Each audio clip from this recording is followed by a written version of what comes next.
Well, then I won't take up too much of your time here, but I think it's going to be interesting listening to these dark horse names because they're always names that might not be, kind of in that forefront of everybody's mind. It might not be names that everybody really knows much about. So this also gives you a good opportunity to tell us about all of these guys, Zach. So I think this is great. This is going to be very informative for everybody here at Kelberman's Corner this week. So Zach, who do we got first for your surprise dark horse?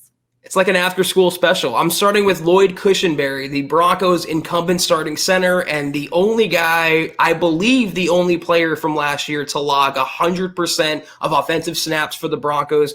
And I'm the first one. I'm a big Cushenberry fan, just so I can say the Broncos got that good Cush. But the problem was he wasn't all good last year. He was actually bad at some points, and he has to be better. And the Broncos and Mike Munchak and Vic Fangio and George Paton, they obviously agree. That's why they used a fairly high draft pick him on Quinn Miners, who most are believing is the ready-made replacement for Cushenberry. I'm not quite there yet. I think if Mike Munchak can make Garrett Bowles into a top 5 tackle in the NFL, he can certainly turn Lloyd Cushenberry into a capable starting center for the Denver Broncos. And that's why I think the Miners pick was also a reflection of the Broncos guard situations, not just center. Dalton Reisner was uneven last year. I'm a big Reisner fan, but that's the truth. And Graham Glasgow was hurt for much of last year, and he's entering, kind of a crossroads contract year in Denver. He's a highly paid guy, so Miners can push those players as well. I think Cushenberry, though, will respond to not only the competition from Miners, but having more experience under his belt. He needs to put on some more weight, some more mass. But one thing he lost last year, Kim, as a rookie, was an offseason program. He didn't have the strength and conditioning. He wasn't in the building, and he got all of those reps back this year. So in that sense, it's almost like he's a rookie.